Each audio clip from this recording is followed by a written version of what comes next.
Hello, everybody, and welcome back to part 2 of Zombies Have Eaten All of the Neighbors. This is actually the worst. So is there a reason why you're starting off with fast forwarding? Yeah. Well, it's not fast forward. It's actually a power-up. It's the speed shoes, and the reason I'm doing it is because this is one of the worst design levels.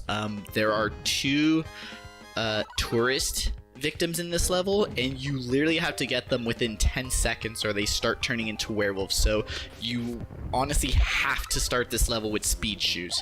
So that's what that was. I know in the last part you thought I was fast forwarding, but it's a power-up that lets you run faster, and for the most part in the early game I'm using it to get to those tourists before they turn into werewolves and I lose that victim count.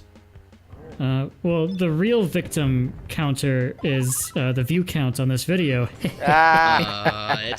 true. I mean, we're just collecting the same 10 victims and then just doing it again for 50 levels. Ugh. The little killer dolls too, it's neat that they actually have a unique death animation where if you use something fire-based, they won't actually die, but instead it will turn into flame babies. And the reason that that is unique is because most people just think that that's just a thing you do, but because most people don't tend to actually get this level someplace warm, because this is actually the only level that the flame babies naturally just occur.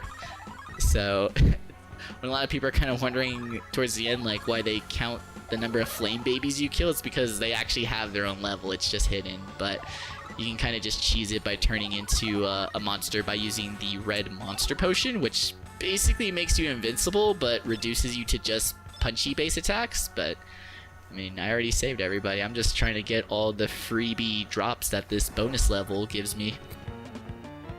This level reminds me of my grandfather died. Well, playing the drums. Why? Because he died in a volcano playing the drums. Oh. I think you are right. Steven's grandfather wasn't a smart man, we'll just say that. Steven's grandfather also wasn't a drummer.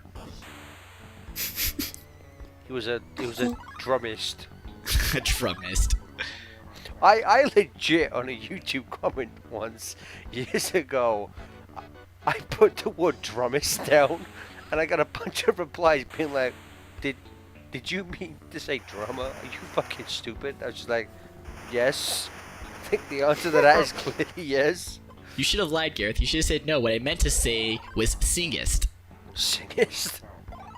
Oh, this game's blasphemous. I don't like it anymore.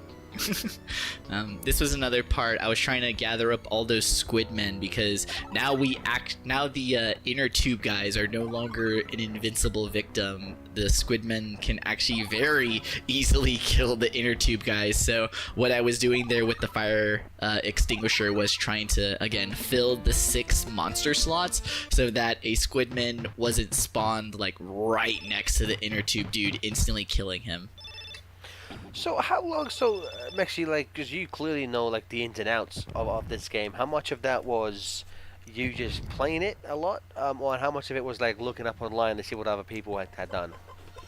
So, as a kid, a lot of it was just playing it a lot, and I knew nothing about it. I just knew that this game scared me, and this game was hard, and I loved the music. So, kind of as an adult, going back and rediscovering it, because I recently bought it for the SNES, like, 5-6 years ago, so not recently, but I rebought it as an adult, and I started looking into it again after I had gone into speedrunning because it was kind of my way of rediscovering what I loved about my childhood games. Like, I didn't want to play Pokemon the same way, so I started speedrunning it, and I loved that Zombies Ate My Neighbors, and I loved how hard it was, so I was like, man, I think it would be kind of vindictive to just learn to break Zombies Ate My Neighbors since it was so hard as a kid. So I did a lot of research and I started learning like the routes and everything to actually like not only beat this game but to break this game. I wanted to break it like it broke me.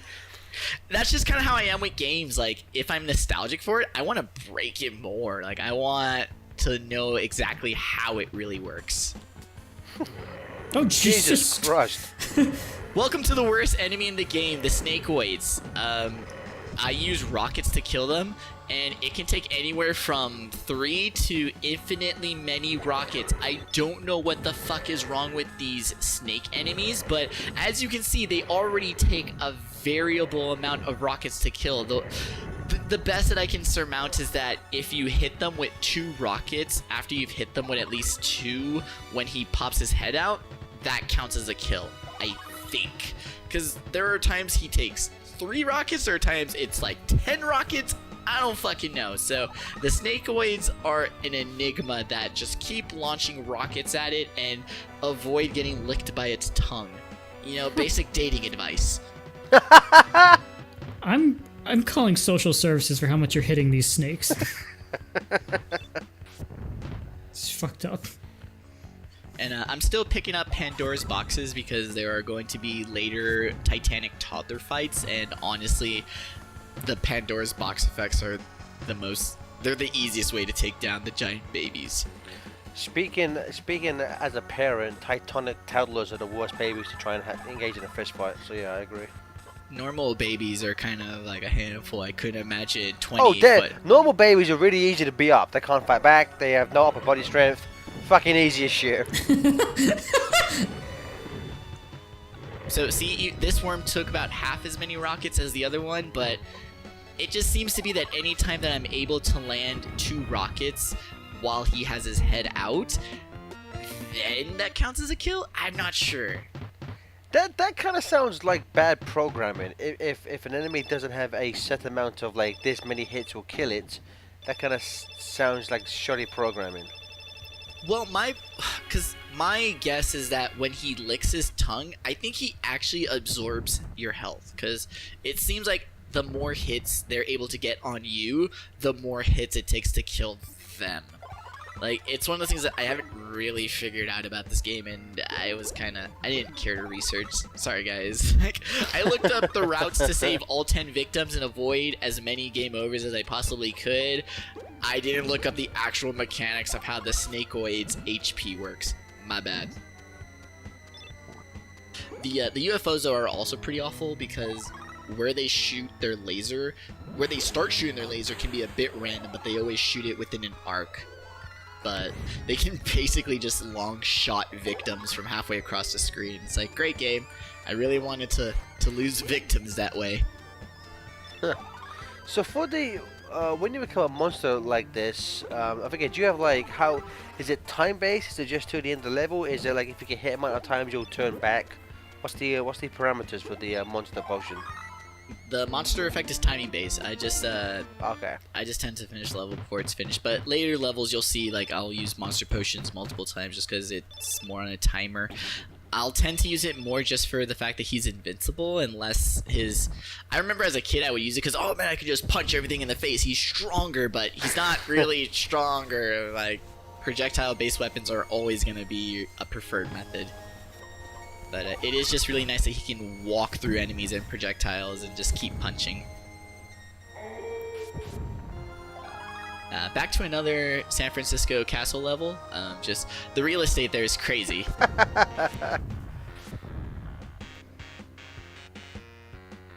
This reminds me of the time Gareth ate my neighbors. How full were you, Gareth? They're a bunch of Floridians, so they're pretty skinny. That's fine. It was just all that old meat. They tasted like orange juice, so I liked it. It was good. They were zesty and seasoned. They tasted like orange juice and disappointment, just like all Floridians do. Oh. Orange juice. Miwa, have you ever eaten a full course meal of Floridian meat? I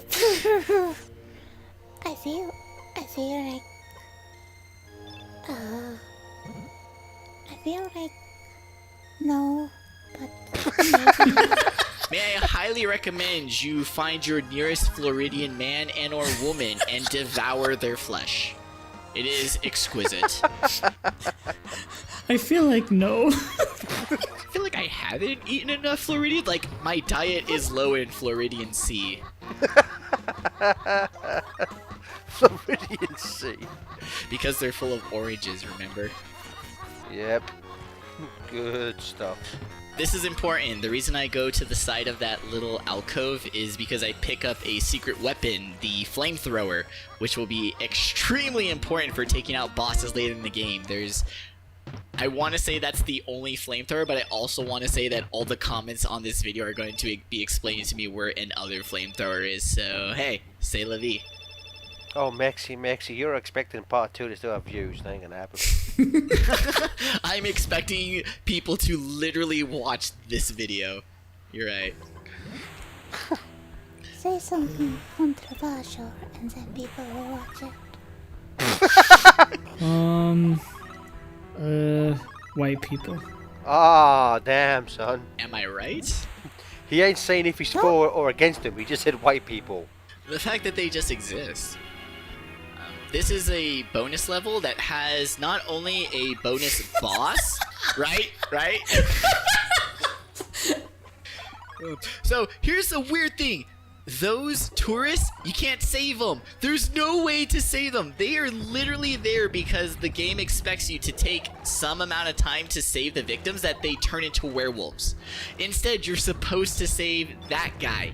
So that guy is a hidden character. He is, you may have noticed with all the levels, that the name Dr. Tongue has been reoccurring. Zombies Ate My Neighbors kinda has a narrative. It doesn't have a plot because, fuck it, this is an arcade game, but it sort of has a narrative that Dr. Tongue is the one responsible for all the monsters appearing, and he has an assistant called Dr. Bug. And Dr. Bug is just an innocent guy who happened to get experimented on, so when you see that, like, fly-faced monster, you're supposed to be like, let me shoot it, but he's a secret victim, and it's like, that's kind of neat that even when the game that's meant to honestly not have a plot, they're throwing story elements. They're able to throw characters in a game with no character, and so I that's why this game to me is just so super endearing, that even as an arcade game where you just do the same thing over and over for 50 levels, there's still something that you can, like, extrapolate from this game. Like, there's actual environmental storytelling. In the office level,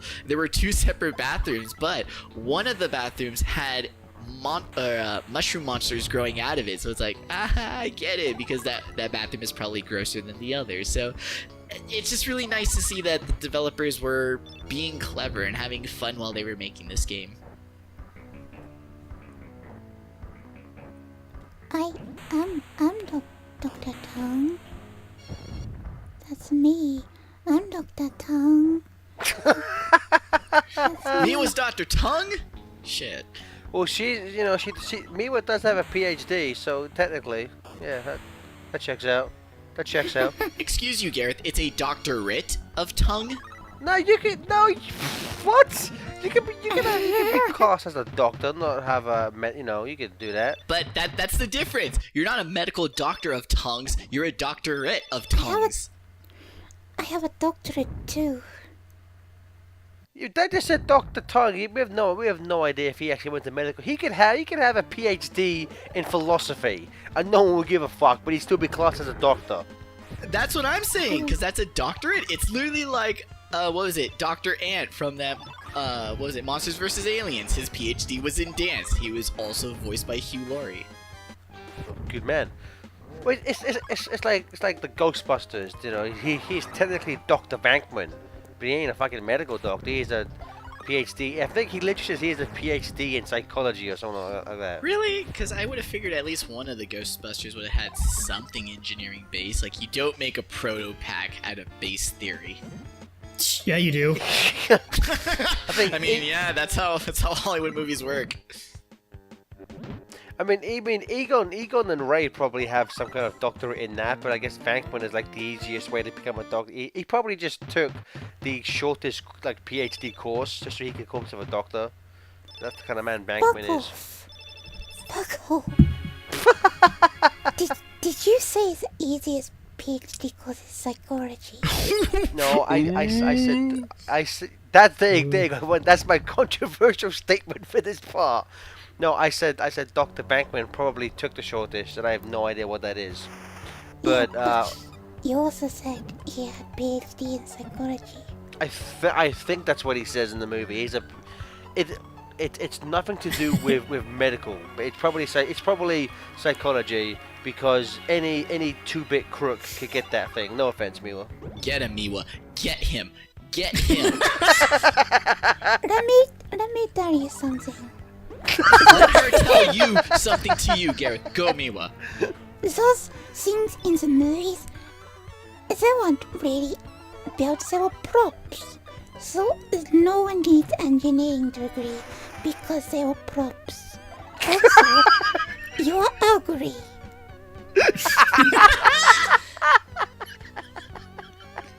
This has been a Miwa Smackdown starring Miwa.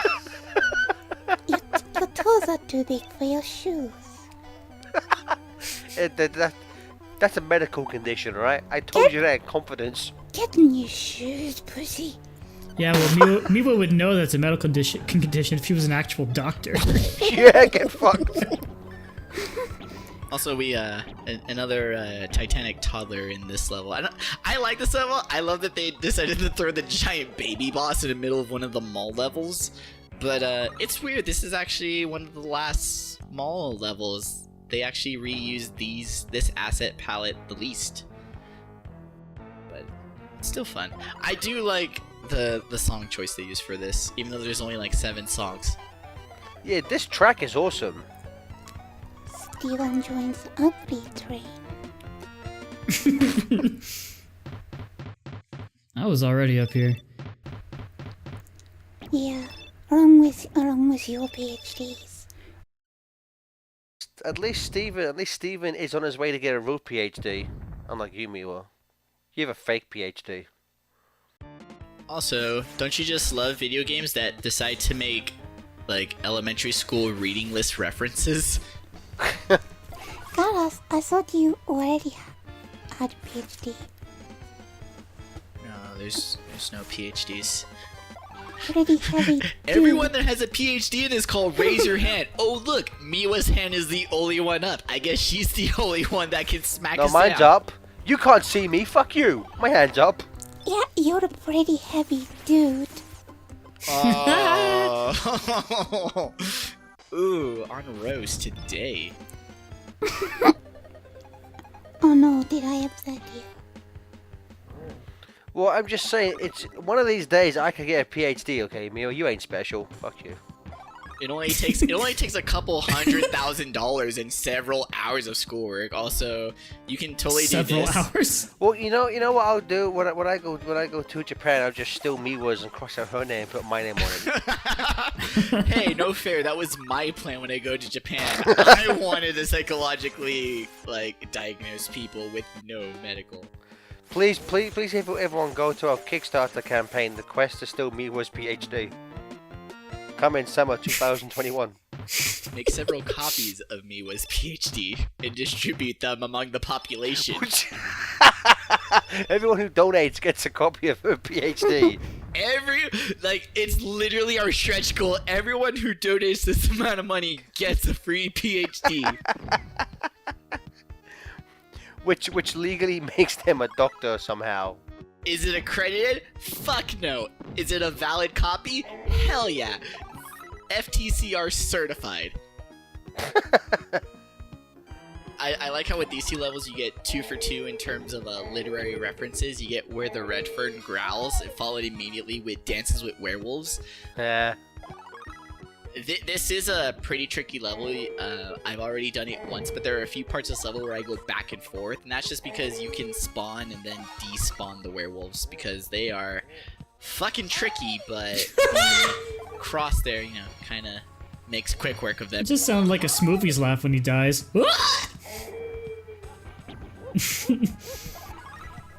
Ow! Yeah, like that. If you pitch a Smoovies laugh even slightly higher, that's the werewolf dying sound.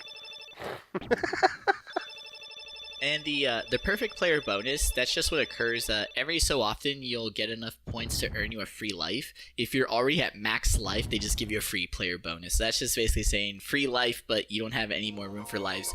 Mark of the Vampire. This was the level I was talking about in which the game is actually programmed against you to cost you a victim. there is a couple of tourists in this level that are actually further than you can get into the level, even with speed shoes, for them to like turn into werewolves. So it doesn't matter how fast you get to them, you're always going to be too late to get them before they turn into werewolves. So to remedy that, I'm going to instead fill the game's enemy slots so that they don't turn into an enemy, thus saving all the victims. No, literally, what? So because well, the game can only have 6 enemies, so the tourists turn into an enemy, but if all 6 enemy slots are filled, they won't turn into an enemy, so then you can save them. That's amazing. It is, like, well, to me, it's kind of fucked, like, it's intentional, like... Oh, no, I get it. I think it's amazing that someone figured out how to counteract it. Oh, yeah, no, because a lot of this routing was based off of the run on Speed Demo's archive. A lot of guys like Lurk Chan, they've done a lot of research. Everything in this run is stolen. I'm not original. I just tried to do my best with the research and efforts that other people did to make an entertaining run. Wait a minute, you just downloaded their playthrough? No, I'll have you know, the world record run is done with Julie, and I did my run with Zeke. Also, this is all edited, so it doesn't even fucking matter. I just wanted to show off how to get all the victims and get all the nice passwords. You ruined everything, Stefan. What did I do? You said the wrong thing. What did I say? I don't remember. Miwa just wants me to have the best playthrough I have, and you're ruining it! NBM, I am very sorry to say that we're gonna have to send this footage to the Pokemon Speedrunning Council to make sure you do not break any bylaws again. strike his footage from the internet records. Goodbye, everybody. Just like Billy Mitchell, fuck you. And Goodbye. Miwa has a fake PhD. Goodbye.